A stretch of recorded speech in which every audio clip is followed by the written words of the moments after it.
edisi Senin 10 Oktober 2022 dan topik kita pagi hari ini kami hadirkan untuk Anda yaitu terkait dengan 3 Ranperda Manggarai Barat dinyatakan harmonis oleh Kementerian Hukum dan HAM Nusa Tenggara Timur. Terkait dengan topik kita pagi hari ini pendengar sudah bersama kita di ujung telepon Bapak Yunus PS Bureni Esa M.Hom, perancang peraturan perundang-undangan ahli media Kemenkumham Nusa Tenggara Timur. RRI Radio Tangga Bencana COVID-19. Selamat pagi Pak Yunus. Pagi Ibu. Oke, ini terkait dengan 3 topik kita, maksudnya topik pertama kita pagi hari ini terkait dengan 3 Ranperda Manggarai Barat jadi dinyatakan harmonis oleh Kemenkumham Nusa Tenggara Timur. Nah, apa isi dari 3 poin Ranperda Manggarai Barat ya yang dinyatakan harmonis oleh Kemenkumham NTT, Pak Yunus? Ya, 3 rancangan peraturan daerah dimaksud itu yang pertama itu mengenai pengelolaan sumber daya air. Kemudian yang rancangan peraturan yang kedua itu mengenai penyelenggaraan ketenagakerjaan dan yang ketiga itu mengenai pencegahan dan peningkatan kualitas perumahan dan permukiman kumuh, Ibu. Nah, dari ketiga rancangan itu yang pertama berkaitan dengan pengelolaan sumber daya air. Ketentuan yang kemudian diatur di dalam rancangan peraturan daerah itu sebenarnya merupakan implementasi dari hak konstitusional setiap warga negara untuk kemudian mendapatkan lingkungan yang sehat dan kemudian mendapatkan pemanfaatan dari sumber daya yang ada. Kita tahu bahwa pasal 33 konstitusi kita itu mengamanatkan bahwa bumi, air, dan segala kekayaan yang ada di dalamnya itu dikuasai oleh negara dan dimanfaatkan sebesar-besarnya untuk kesejahteraan masyarakat. Nah, bertolak dari konsep itu, kemudian kita melihat kepada peraturan perundang-undangan yang mengatur dan daerah kabupaten kota itu diberikan atribusi kewenangan untuk mengatur berkaitan dengan pengelolaan sumber daya air. Pada esensinya untuk pengelolaan sumber daya air itu mengatur bagaimana untuk kemudian mengelola sumber daya air yang ada, termasuk di dalamnya itu berkaitan dengan pengakuan atas hak ulayat dari masyarakat adat terhadap sumber daya air. Mekanisme yang kemudian diatur adalah bagaimana untuk pengelolaan sumber daya air itu dikelola secara bersama, secara partisipatif antara pemerintah dan masyarakat, termasuk masyarakat adat yang ada di Kabupaten Manggarai Barat. Lalu kemudian yang kedua berkaitan penyelenggaraan ketenagakerjaan. Ini merupakan peraturan yang disusun untuk menyelenggarakan otonomi daerah dan tugas pembantuan. Kita tahu bahwa salah satu urusan pemerintahan kabupaten kota itu berkaitan dengan ketenagakerjaan. Dan di situ diatur berkaitan dengan bagaimana pelatihan kerja bagi tenaga kerja dan kemudian bagaimana diatur mengenai penempatan tenaga kerja itu sendiri. Lalu diatur berkaitan dengan pelayanan pengaduan dan informasi. Jadi masyarakat Manggarai Barat yang kemudian memiliki problem terkait dengan ketenagakerjaan itu dibuka layanan pengaduan dan informasi karena banyak kemudian pelanggaran terhadap tenaga kerja yang ada itu karena kurangnya informasi juga kepada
daerah harus menyiapkan yang namanya RP3KP, rencana untuk pengembangan perumahan pemukiman, juga kemudian harus melakukan inventarisir, pendataan dan intervensi terhadap lokasi-lokasi yang masuk di dalam kategori berpotensi untuk menciptakan kekumuhan ataupun sudah di dalam kondisi kekumuhan tersebut.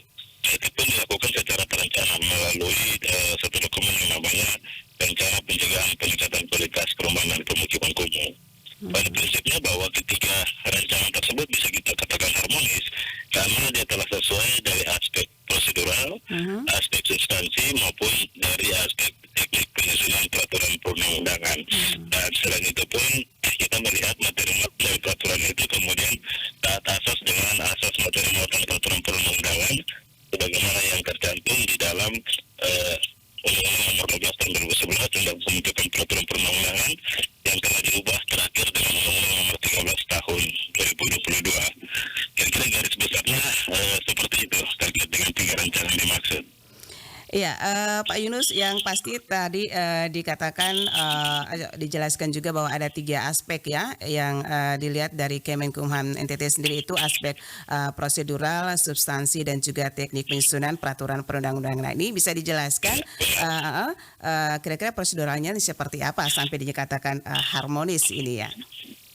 Oh ya, yang pertama kalau dari aspek prosedural yang dilihat itu adalah proses penyusunan dari rancangan peraturan dari itu sesuai dengan tahapan pembentukan peraturan perundang-undangan yang ada di dalam Undang-Undang Nomor 12 Tahun 2011 tentang pembentukan peraturan perundang-undangan. Tahapan dimaksud itu meliputi yang pertama adalah tahap perencanaan, itu dibuktikan dengan adanya keputusan DPRD mengenai penetapan Propemperda, program pembentukan peraturan daerah. Lalu kemudian tahap yang kedua adalah tahap penyusunan. Tahap penyusunan ini meliputi tahap penyusunan naskah akademik dan tahap penyusunan rancangan peraturan daerah. Ini digunakan naskah akademik karena tiga rancangan peraturan daerah ini merupakan rancangan peraturan daerah baru. Kalau rancangan peraturan daerah perubahan dia tidak menggunakan naskah akademik tapi menggunakan penjelasan atau keterangan.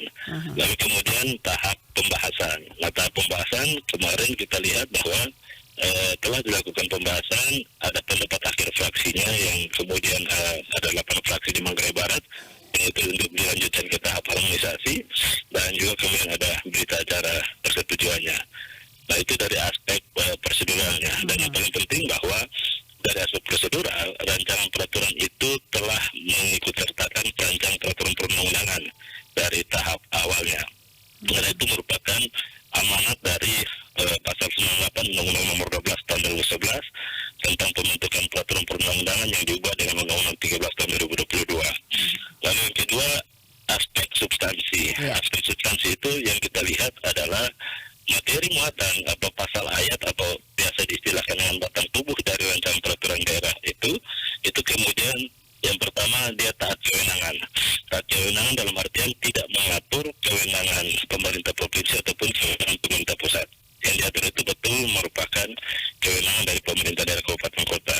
Yang kedua bahwa materi muatan yang diatur itu sesuai dengan asas materi muatan peraturan perundang-undangan yang ada di dalam Undang-Undang 12 Tahun 2011. Di antaranya asas harmonis itu dilihat apakah kemudian materi muatan peraturan ini bertentangan tidak dengan hierarki peraturan perundang-undangan yang ada. Lalu kemudian dari aspek teknis itu kita melihat apakah kemudian teknik normanya itu sudah sesuai dengan lampiran 2 Undang-Undang 12 Tahun 2011 tentang pembentukan peraturan perundang-undangan atau belum. Nah, teknik norma ini meliputi penggunaan pilihan kata dan istilah, teknik pengajuan, sampai dengan jenis huruf pun itu diatur untuk rancangan peraturan daerah. Nah, itu kita lihat.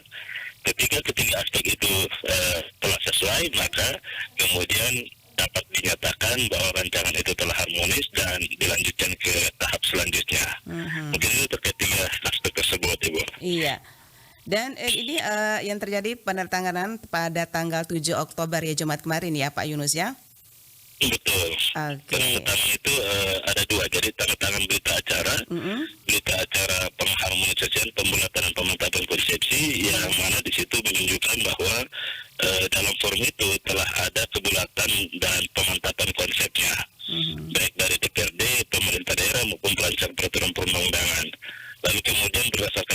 itu Kepala Kantor Wilayah mengeluarkan surat selesai harmonisasi yang menunjukkan bahwa memang rancangan itu telah harmonis dan dapat dilanjutkan ke tahap selanjutnya. Iya, dapat. Keberadaan keberadaan harmonisasi ini memang sangat penting untuk menjaga jangan sampai kemudian ada tumpang tindih peraturan perundang-undangan itu, Ibu.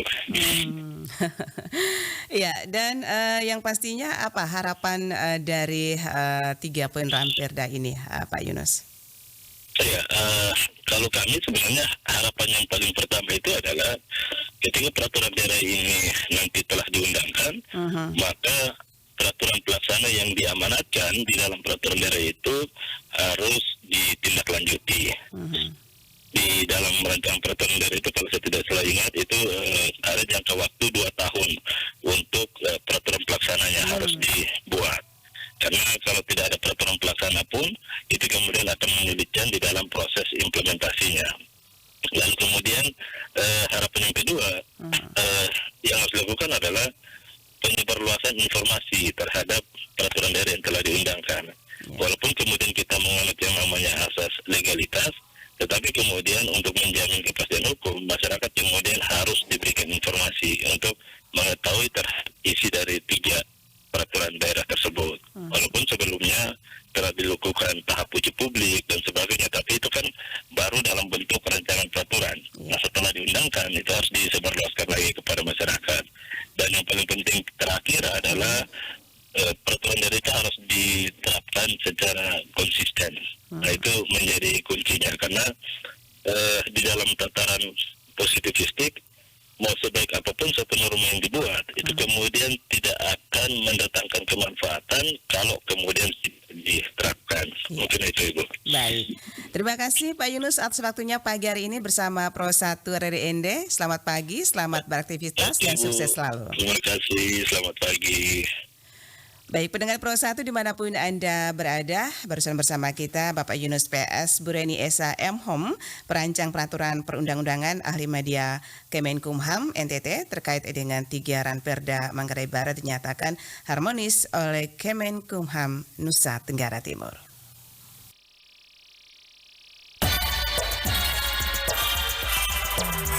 Pro 1, kanal inspirasi.